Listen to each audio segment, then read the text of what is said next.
সুপ্রিয় শিক্ষার্থী বন্ধুরা, অনলাইন ক্লাসে তোমাদের আবারও স্বাগতম। তোমরা সবাই কেমন আছো? আশা করি তোমরা ভালো আছো। আমিও মহান সৃষ্টিকর্তার কৃপায় বেশ ভালো আছি।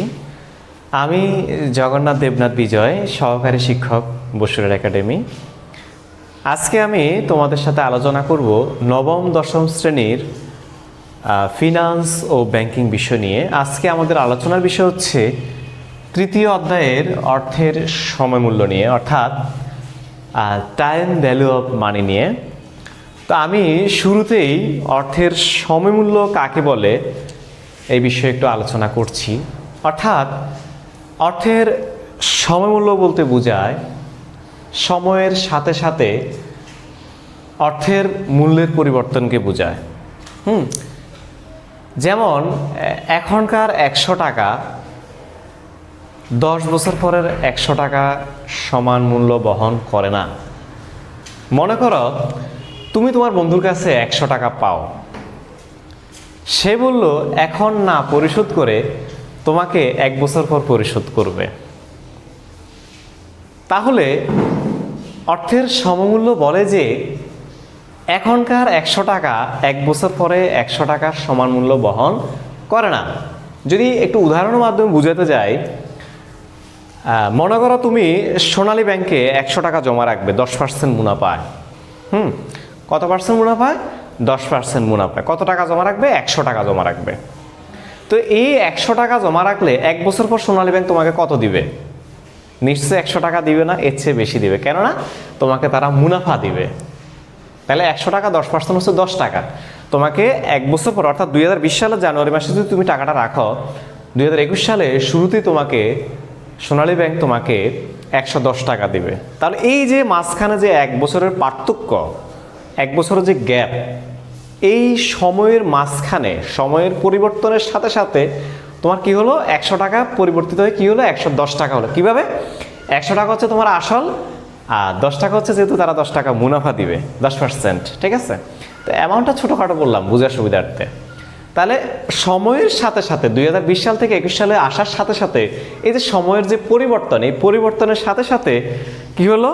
তুমি 100 টাকার পরিবর্তে পাচ্ছ কত? 110 টাকা। এই যে সময় মূল্য, হ্যাঁ, এই সময় মূল্য অর্থাৎ সময়ের সাথে সাথে তুমি সময়ের পরিবর্তনের সাথে সাথে তুমি কি পেলে? 110 টাকা পেলে। তাহলে 100 টাকা হয়ে গেল 110 টাকা, 2020 সাল হয়ে গেল 21 সাল। এই যে গ্যাপ, হ্যাঁ, এই ক্ষেত্রে এই অধ্যায়টিতে এই বিষয়গুলো নিয়ে আলোচনা করা হয়েছে। এছাড়াও তুমি আমরা এই অধ্যায়টিতে আমরা কি কি শিখতে পারবো? এই অধ্যায়টিতে আমরা মনে করো আমরা যেহেতু ব্যবসা সংক্রান্ত অঙ্ক করি, সেক্ষেত্রে তুমি ব্যবসায় ক্ষেত্রে ব্যাংক থেকে ঋণ নিলা, ঋণের টাকা একটা নির্দিষ্ট একটা মুনাফা টাকাটা নিলা। এই টাকাটা তুমি 2 বছর পর পরিশোধ করবে, 5 বছর পর পরিশোধ করবে। তো এখন সেই টাকাটা একটা নিশ্চিত পার্সেন্টেজ, একটা শতকরা হারে তাদেরকে সুদ দিতে হবে। কত টাকা দিতে হবে? এইভাবে এইগুলো এই অঙ্কে তোমরা বের করতে পারবে। অথবা আমরা নির্দিষ্ট আমানত আমরা ব্যাংকে জমা রাখি না, আমাদের মানে সঞ্চিত অর্থ, আমাদের যেগুলো প্রয়োজনের বাইরে, অর্থাৎ আমরা যেগুলো সঞ্চয় করি, আমরা সেই টাকাটা কোথায় রাখি? ব্যাংকে রাখি। ব্যাংক আমাকে একটা মুনাফা দেয়, 10% হোক 5% হোক। হ্যাঁ, এই মুনাফাটা কিভাবে নির্ণয় করা হয় এগুলো অবশ্য তোমরা করেছিলে। হ্যাঁ, তোমরা অষ্টম শ্রেণীতে সব মুনাফার হার নির্ণয় করেছিল, অনেকটা ওইটার সাথে কিছুটা মিল আছে। তো আমরা আজকে ওইটা নিয়ে আলোচনা করব। তো এটা নিয়ে আলোচনা করতে গেলে এই অধ্যায়ে কিছু সূত্র আছে, আমি সেই সূত্রগুলো প্রথমে আলোচনা করে দিচ্ছি। তাহলে এই অধ্যায়ে বেশ কিছু অঙ্ক রয়েছে, তার মধ্যে বর্তমান মূল্য এবং ভবিষ্যৎ মূল্য নির্ধারণ কিভাবে করতে আমরা আজকে সেটা করব। সেটা করতে গেলে এখানে দেখতে পাচ্ছ তোমরা বোর্ডের মধ্যে 4টি, এখানে বর্তমান মূল্যের 2টি সূত্র দেখা যাচ্ছে আর ভবিষ্যৎ মূল্যের 2টি সূত্র দেখা যাচ্ছে। তো এখন এই ক্ষেত্রে আমরা বর্তমান মূল্যের প্রথম সূত্র হচ্ছে বর্তমান মূল্য ও বার্ষিক বাট্টাকরণ। আসলে বাট্টাকরণ বলতে কি বোঝায়? অর্থাৎ চক্রবৃদ্ধি বোঝায়, এটাকে বোঝায়। যদি বর্তমান মূল্য আমরা সাধারণত কি বের করব? বর্তমান মূল্য বের করব। তো বর্তমান মূল্য বের করতে হলে সূত্র 2টা। একটা হচ্ছে বার্ষিক বাট্টাকরণ, মানে বছরে একবার চক্রবৃদ্ধি হলে। আর একটা হচ্ছে কি বছরে একাধিকবার বাট্টাকরণ হলে, অর্থাৎ বছরে একাধিক মানে একের অধিক বাট্টাকরণ হলে। ত্রৈমাসিক চক্রবৃদ্ধি, ষমাসিক চক্রবৃদ্ধি, মাসিক চক্রবৃদ্ধি, এইরকম কথা বললে এই সূত্রটা হবে। আর যদি সরল মুনাফা হয় অর্থাৎ সরল সুদে হয়, বছরে একবার চক্রবৃদ্ধি হয়, এই সূত্রটা হবে। তাহলে একবার বাট্টাকরণ হলে ফিবি সমান উপরে FV into 1 plus FV by 1 plus I by N. আর এখানে একইভাবে একাধিকবারের ক্ষেত্রে এখানে এফবি এখানেও এফবি, খেয়াল করো। আর এখানে একের এক, এখানেও একের এক, এখানে আয়ের আই, এখানেও আয়ের আই, আর এখানে শুধু নিচে একটা এম আসবে। আর এখানে এন ছিল, এখানে এন থাকবে, শুধু নিচে একটা এম আসবে। আমরা কি বুঝতে পারলাম? নতুন করে শুধু একটা এম আসবে। এম মানে কি? বছরে চক্রবৃদ্ধির সংখ্যা। আর এখানে ভবিষ্যৎ মূল্যের ক্ষেত্রে বছরে যদি একবার বাট্টাকরণ করা হয় অর্থাৎ বার্ষিক বাট্টাকরণের ক্ষেত্রে এফবি সমান অর্থাৎ ফিউচার ভ্যালু সমান PV into 1 plus I by N. আর একাধিকবার বাট্টাকরণের ক্ষেত্রে একই সূত্র, এখানে পিবির পিবি, এখানেও পিবির পিবি, 1 এর 1 প্লাসের প্লাস আয়ের আই, শুধু আয়ের নিচে কি আসবে? এম। আর এখানে এন এর সাথে কি হবে? এম যোগ হবে। তো এখন আমি ওইখানে অনেকগুলো বিষয় বললাম, পিবি, এফবি, হ্যাঁ, এম, এন, আই, এগুলা কি? এগুলার বিষয়ে আমি আলোচনা করছি। পিবি মানে হচ্ছে প্রেজেন্ট ভ্যালু, প্রেজেন্ট ভ্যালু মানে হচ্ছে বর্তমান মূল্য। আর এফবি মানে হচ্ছে ফিউচার ভ্যালু, ভবিষ্যৎ মূল্য। আর এন মানে হচ্ছে বছর, কত বছর? কি 2 বছর না 3 বছর না 5 বছর, হ্যাঁ। আর আই মানে হচ্ছে সুদের হার। আর এম মানে হচ্ছে বছরের চক্রবৃদ্ধি সংখ্যা, কতবার চক্রবৃদ্ধি হয়েছে। তো আবার এই এম এর মানটা শুধুমাত্র একাধিকবার বাট্টাকরণের ক্ষেত্রে হয়, একাধিকবার বাট্টাকরণের ক্ষেত্রে হয়। দেখো এম কিন্তু আমার এখানেও নাই, এখানেও নাই, কারণ এটা একবার বাট্টাকরণ, মানে বছরে যদি একবার চক্রবৃদ্ধি হয়। আর এটা হচ্ছে বছরে একাধিকবার বাট্টাকরণ, এটাও বছরে একাধিকবার বাট্টাকরণ। আমি দুটাকে আলাদা করে লিখেছি তোমাদের বোঝার সুবিধার্থে। আবার তুমি এখানে একবার বাট্টাকরণের সূত্র পারলে তুমি এটাও পারবা, শুধুমাত্র এখানে কি যোগ হচ্ছে? নতুন করে এম যোগ হচ্ছে। একটু ভালো করে দেখলে সূত্রগুলো মনে রাখতে পারবা। তাহলে আমরা আজকে এই সূত্র দিয়ে আমরা আজকে কি করব? একটা অঙ্ক করব। তাহলে আমি তোমাদেরকে সকল বোর্ড 2017, হ্যাঁ, 2017 সালে যে অঙ্কটা আসছিল সেটা নিয়ে আলোচনা করব। অর্থাৎ অর্থের সমমূল্য তৃতীয় অধ্যায়ের সকল বোর্ড 2017। মিস্টার সাইফুল 3 লক্ষ টাকা 5 বছরের জন্য ব্যাংকে জমা রাখতে চান। তাহলে 3 লক্ষ টাকা কত বছরের জন্য জমা রাখতে চান? 5 বছরের জন্য। সুরমা ব্যাংক তাকে 7% হারে, কত পার্সেন্ট হারে? 7% হারে বার্ষিক চক্রবৃদ্ধি সুদের প্রস্তাব দেন। অপরদিকে অনিমা ব্যাংক তাকে 6% হারে 6 মাস অন্তর চক্রবৃদ্ধি সুদের প্রস্তাব দেন। আমি তোমাদেরকে যদি সূত্রের সাথে তুলনা করতে যাই, আমি তোমাদেরকে বলেছিলাম যে সূত্রগুলো আমি লিখেছিলাম, সেখানে আমি প্রেজেন্ট ভ্যালু 2টা সূত্র লিখেছিলাম আর ফিউচার ভ্যালু 2টা সূত্র লিখেছিলাম। একটা হচ্ছে প্রেজেন্ট ভ্যালু বিষয়টা আসি। প্রেজেন্ট ভ্যালুতে আমি বলেছিলাম বছরে একবার বাট্টাকরণ হলে, আবার বলেছিলাম বছরে একাধিকবার বাট্টাকরণ হলে সূত্র আরেকটা। আর ফিউচার ভ্যালুতে একইভাবে বছরে একবার চক্রবৃদ্ধি বা বাট্টাকরণ হলে একটা সূত্র হবে, আর বছরে এক বা একাধিকবার বাট্টাকরণ হলে সূত্র আরেকটা হবে। এখন আমাদের মূলত দুটোই বিষয়, একটা হচ্ছে প্রেজেন্ট ভ্যালু, একটা হচ্ছে ফিউচার ভ্যালু। তো এখান থেকে তোমাকে সূত্রটা বাছাই করার সময় প্রথমে দেখতে হবে তোমাকে কি বের করতে বলা হয়েছে, কি তোমার অঙ্কে আছে। আচ্ছা দেখি, 3 লক্ষ টাকা 5 বছরের জন্য ব্যাংকে জমা রাখতে চান, তার মানে তার কাছে 3 লক্ষ টাকা আছে, তার কাছে 3 লক্ষ টাকা আছে। আছে মানে কি? এটা প্রেজেন্ট ভ্যালু। তাহলে 3 লক্ষ টাকা হচ্ছে কি? Present value. ফিবি দেওয়া আছে, ফিবি হচ্ছে 3 লক্ষ টাকা। আচ্ছা, আমরা প্রথমে সুরমা ব্যাংকের কথায় আসি। এখানে 2টা ব্যাংকের প্রস্তাব, একটা হচ্ছে সুরমা ব্যাংক আর একটা হচ্ছে অনিমা ব্যাংক, ঠিক আছে। আমরা প্রথমে সুরমা ব্যাংক নিয়ে আসি, কি জন্য? আমরা ক খ করলাম না, ক খ প্রশ্নটা এমনি সৃজনশীল প্রশ্ন, জ্ঞানমূলক। তো আমরা ক খ করলাম না, আমরা গ নাম্বার অঙ্কটা করছি। গ নাম্বার বলা হচ্ছে জনাব সাইফুল সুরমা ব্যাংকে কত টাকা জমা রাখলে, সুরমা ব্যাংকে টাকা জমা রাখলে 5 বছর পর কত টাকা পাবেন। মানে এখনো পাই নাই, পাবে। তার মানে কি বের করতে বলছে? ভবিষ্যৎ মূল্য বের করতে বলছে। আচ্ছা, ভালো কথা। তাহলে আমরা এই গ নাম্বার নিয়ে আলোচনা করি। সুরমা ব্যাংক পর্যন্ত করব। কোন bank? Surma bank. Surma bank তাকে 7% হারে বার্ষিক চক্রবৃদ্ধি সুদের প্রস্তাব দেন। আরও একটা প্রস্তাব আছে, সেটা আমরা পরে আলোচনায় আসতেছি, ঠিক আছে। আমরা প্রথমে সুরমা ব্যাংক নিয়ে আলোচনা করি। তার মানে জনাব সাইফুলের কাছে 3 লক্ষ টাকা আছে। কীভাবে বুঝলাম? 3 লক্ষ টাকা 5 বছরের জন্য জমা রাখতে চায়। তো চায় মানে কি, তার কাছে টাকাটা আছে, গচ্ছিত আছে, তার মানে এটা প্রেজেন্ট ভ্যালু। তাহলে যে অঙ্কে আমার প্রেজেন্ট ভ্যালু দেওয়া আছে সে অঙ্কতে আমার প্রেজেন্ট ভ্যালু বের করতে বলবে না, আমাকে অবশ্যই ফিউচার ভ্যালু বের করতে হবে। কীভাবে বুঝলাম? যেহেতু আমার প্রেজেন্ট ভ্যালু আছে, আমাকে ফিউচার ভ্যালু বের করতে হবে। অনেকে এটা নিয়ে বিভ্রান্ত বোধ সৃষ্টি করে যে আমাকে কি এখানে সূত্র কোনটা হবে, কি প্রেজেন্ট ভ্যালু না ফিউচার ভ্যালু? হ্যাঁ, তাহলে তোমাকে এটা বুঝতে হলে তোমাকে মাথায় রাখতে হবে কি দেওয়া আছে, প্রেজেন্ট ভ্যালু দেওয়া আছে। আর প্রশ্নে কি বলা হয়েছে? জনাব সাইফুল সুরমা ব্যাংকে টাকা জমা রাখলে 5 বছর পরে কত টাকা পাবেন? এখনো পাই নাই, পাবে। ফিউচার টেন্স, ঠিক আছে, অর্থাৎ প্রেজেন্ট, এখানে বের করতে হবে ফিউচার ভ্যালু। আমরা দুটো জিনিসের মাধ্যমে বুঝতে পারলাম এখানে কি প্রেজেন্ট ভ্যালু বের করতে বলা হয়েছে না ফিউচার ভ্যালু বের করতে বলা হয়েছে। একটা জিনিস হচ্ছে 3 লক্ষ টাকা তার কাছে আছে, মানে এটা বর্তমান মূল্য আছে, বর্তমান মূল্য দেওয়া থাকলে তোমাকে বের করতে হবে ফিউচার ভ্যালু। আরও একটা মাধ্যমে বুঝতে পারি যে কত টাকা পাবেন, তার মানে তোমাকে বের করতে বলছে কি কত টাকা পাবেন, এখনো পাই নাই, কত টাকা পাবেন, তার মানে ভবিষ্যতে পাবে, তারা ফিউচার ভ্যালু বের করতে বলা হয়েছে। এখন আসো, তো আমার এখানে কি দেওয়া আছে? 3 লক্ষ টাকা হচ্ছে প্রেজেন্ট ভ্যালু, কত বছরের জন্য? 5 বছরের জন্য।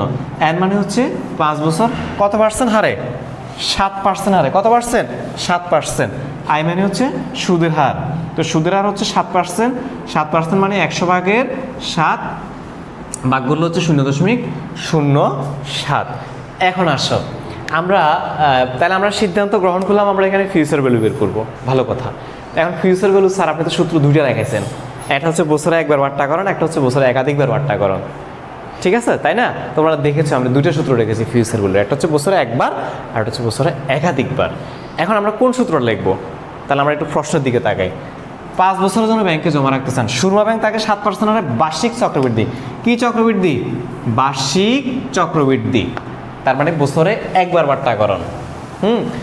তাহলে আমরা ওই সূত্র ওইটাই লিখবো, এফবি সমান ফিবি ইন্টু 1+i/n। তাহলে আমার ফিবি দেওয়া আছে কত টাকা? 3 লক্ষ টাকা। 3 লক্ষ টাকা লিখলাম, 1-এর 1 যোগের যোগ, আয়ের মান হচ্ছে 7%, 7% মানে 0.7, 0.7 লিখলাম। আর এখানে পাওয়ার এন হচ্ছে কত, কত বছর? 5 বছর লিখলাম।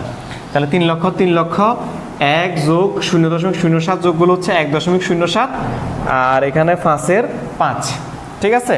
এরপর 3 লক্ষর, দুঃখিত, এখানে 3 লক্ষ ইন্টু, আর এখানে 1.07 পাওয়ার 5, এটা তোমরা সাইন্টিফিক ক্যালকুলেটারে করতে হবে, অর্থাৎ 1.07 পাওয়ার 5 দিলে হচ্ছে এত।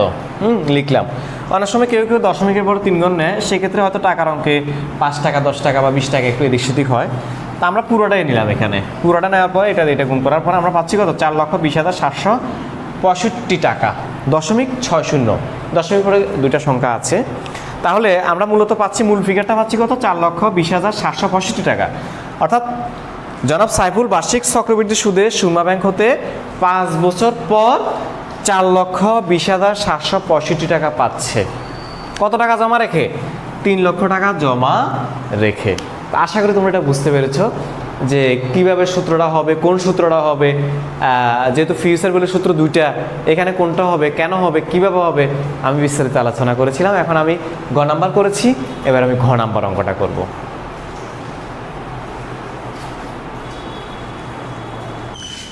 তাহলে আমরা এখন একটু গ নাম্বার করেছিলাম, এখন আমরা ঘ নাম্বার করব। হ্যাঁ, প্রশ্নটা একটু পড়ি। কোন ব্যাংকে টাকা জমা রাখা সাইফুলের জন্য অধিক লাভজনক? অর্থাৎ আমরা যেখানে বেশি পাবো সেখানে রাখবো, তা সাইফুলও যেখানে বেশি পাবে সেখানে রাখবো, এটাই স্বাভাবিক। তাহলে ব্যাখ্যা করো, কোন ব্যাংকে টাকাটা রাখা যায় লাভজনক? তাহলে আমরা এখানে দুইটা ব্যাংকের প্রস্তাব ছিল, এটা ছিল সুরমা ব্যাংকের। তাহলে আমরা এখানে গ হতে পাই সুরমা ব্যাংক থেকে পাওয়া যায় 4,20,765 টাকা, কিন্তু অনিমা ব্যাংক থেকে কত পাই সেটা আমরা এখনো জানি না, সেটা আমরা এখন জানবো। তো তাহলে কিন্তু সরাসরি তারা অনিমা ব্যাংকের কথা বের করতে বলে নাই, তারা হচ্ছে কোথায় রাখা লাভজনক। তো কোথায় রাখা লাভজনক, আমাকে তো দুইটা ব্যাংক কম্পেয়ার করতে হবে, তাই না? তাহলে আমি এখন অনিমা ব্যাংকেরটা বের করব।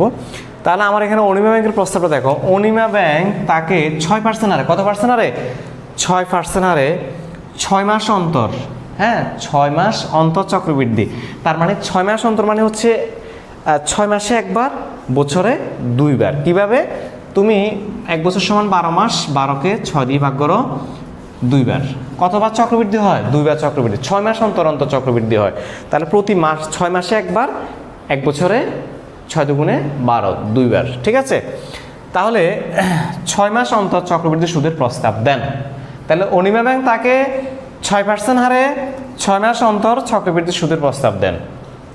তাহলে দেখো এখানে আমরা ফিউচার ভ্যালু বের করতেছি, তাহলে এটা ফিউচার ভ্যালু বের করতে হবে।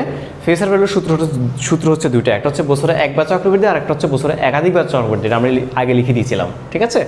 তাহলে একাধিকবার চক্রবৃদ্ধি একবার, একটা হচ্ছে একবার চক্রবৃদ্ধি আর একটা হচ্ছে একাধিকবার চক্রবৃদ্ধি। একটু আগে আমরা গ নাম্বারে একবার চক্রবৃদ্ধি যেটা করেছিলাম, আর এখন আমরা দেখলাম যে এটা একাধিকবার চক্রবৃদ্ধি। কীভাবে বুঝলাম? ওই যে 6 মাস অন্তর চক্রবৃদ্ধি, আগেরটা ছিল কি, আগেরটা ছিল বার্ষিক চক্রবৃদ্ধি। তাহলে এইভাবে তুমি বুঝতে পারবা সূত্র কোনটা হবে, তাই না?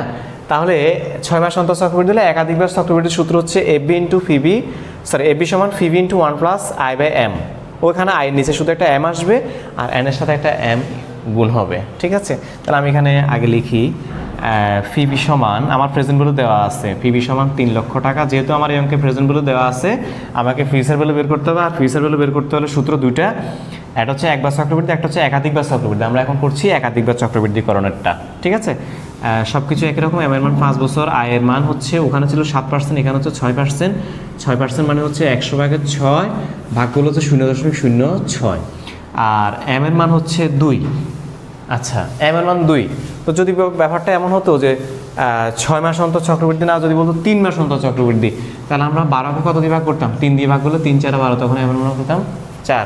যদি বলতো যে মাসিক চক্রবৃদ্ধি, মাসিক চক্রবৃদ্ধি মানে প্রতি মাসে একবার, 12 মাসে 12 বার, তখন এমের মান হতো 12, ঠিক আছে। যখন যা বললো তখন তা করতে হবে। আমরা এখানে মান বসায়, পিবির মান হচ্ছে 3 লক্ষ টাকা, 1-এর 1 যোগের যোগ, আয়ের মান হচ্ছে 0.06, আর এমের মান হচ্ছে 2, 5, এনের মান হচ্ছে 5, এমের মান হচ্ছে 2। 3 লক্ষ। এখানে কাজটা কীভাবে করবো আমি সেটা দেখাই। 0.06কে ক্যালকুলেটারে ভাগ করবা 2 দিয়ে, ভাগ করে 1 যোগ করবা, সায়েন্টিফিক ক্যালকুলেটার যোগ করবা।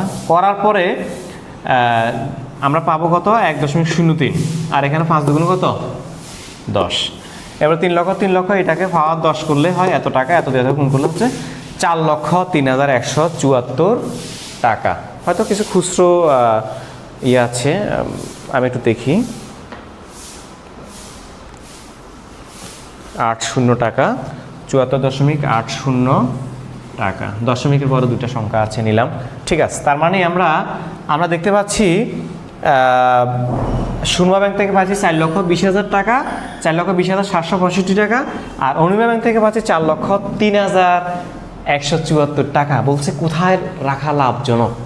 আমরা বুঝতে পারছি বিষয়টা যে এখানে আমরা বেশি পাচ্ছি, তাই না? 4,20,000 টাকা পাচ্ছি সুরমা ব্যাংকে, আর অনিমা ব্যাংকে পাচ্ছি মাত্র 4,03,000। তো আমাদেরকে বলছে কোথায় রাখা লাভজনক। আমরা তো আসলে আমরা ব্যাপারটা বুঝে গেছি যে এখানে রাখা লাভজনক। কেন? এখানে আমরা বেশি পাচ্ছি 4,20,000 টাকা, আর এখানে পাচ্ছি 4,03,000 টাকা, ঠিক আছে। তাহলে আমাকে বলছে ব্যাখ্যা করার জন্য, তাহলে আমি এখন ব্যাখ্যা করব। আমরা প্রাথমিকভাবে আমি বুঝিয়ে দিলাম যে কোথায় রাখা লাভজনক। হ্যাঁ, এখানে রাখা লাভজনক, আগেরটাতে। এখানে আমরা পাচ্ছি 4,03,000, ওখানে পাচ্ছি 4,20,000। এখন এটাকে আমরা ব্যাখ্যা করব। কীভাবে ব্যাখ্যা করবো? ব্যাখ্যা অলরেডি আমি মুখে আলোচনা করে দিয়েছি, একটু লিখিত আকারে দেখাই দেবো, ঠিক আছে। তাহলে আমরা দেখতে পাচ্ছি সুরমা ব্যাংক হতে পাচ্ছি 4,20,765 টাকা, অনিমা ব্যাংক হতে পাচ্ছি 4,03,174.80 টাকা, 80 টাকা। সুতরাং সুরমা ব্যাংকে রাখলে 4,20,765 ইন্টু 4,20,765.60 মাইনাস 4,03,174.80, অর্থাৎ পার্থক্য হচ্ছে 17,590.80 টাকা বেশি পাবেন। কোথায় রাখলে? সুরমা ব্যাংকে রাখলে। তাহলে তাই মিস্টার সাইফুল সুরমা ব্যাংকে টাকা জমা রাখা লাভজনক, স্বাভাবিক। যেখানে বেশি পাবো আমরা সেখানে রাখবো, ব্যাপারটা এরকমই। যাই হোক, আজকে আমি তোমাদেরকে ফিউচার ভ্যালুর উপরে, অর্থাৎ বছরে একবার বাট্টাকরণ হলে কীভাবে হবে, বছরে একাধিকবার বাট্টাকরণ হলে কীভাবে হবে, এরকম একটা অঙ্ক দেখা দিলাম। সামনে যদি সময় পাই তাহলে আমরা আবার প্রেজেন্ট ভ্যালুর উপর আরেকটি অঙ্ক করব। আর যদি তোমাদের কোনো মতামত থাকে আমাদের কমেন্ট বক্সে মতামত জানাতে পারো, কোনো সমস্যা থাকলে বলতে পারো, কোনো অনুরোধ থাকলে জানাতে পারো। আর আমরা আসলে দেখতে দেখতে বছরের প্রায় শেষের দিকে চলে আসছি। তোমরা অনেকে এসএসসি পরীক্ষার্থী আছো, যারা এসএসসি পরীক্ষার্থী আছো তারা তো বুঝেই সামনে তোমাদের পরীক্ষা হবে, স্কুল হোক আর না হোক পরীক্ষা যথারীতি হবে, হয়তো একটু এদিক সেদিক হতে পারে। তার মানে এইটা না 6 মাস এদিক সেদিক হবে না, তোমাদের প্রিপারেশন মাথায় রাখতে হবে। অর্থাৎ প্রতি বছর যেভাবে হয় সেভাবে মাথা রাখতে হবে। একটু এদিক সেদিক হলেও সেটা পরে দেখা যাবে, এটা এখন মাথা রাখা যাবে না। আর নবম শ্রেণী যারা আছো তোমাদেরকে মাথা রাখতে হবে তোমাদের নবম শ্রেণীতে যে সিলেবাস অনুযায়ী যেটা পড়া ছিল কতটুকু শেষ করতে পেরেছো, তোমরা নিজেকে নিজে মূল্যায়ন করবে বিষয়গুলো। সামনে শীতের প্রকোপ বাড়তেছে, আমরা আসলে এখন অন্যের দেখা দেখে অনেক অসচেতন হয়ে গেছি, আমাদেরকে মনে হয় আর একটু সচেতন হতে হবে। তো সবাই ভালো থাকো, সুস্থ থাকো। অবশ্যই যে সচেতনতার কথা বললাম, সচেতনতার সহিত মাস্ক, হ্যান্ড স্যানিটাইজার এগুলো ব্যবহার করবে। ধন্যবাদ সবাইকে।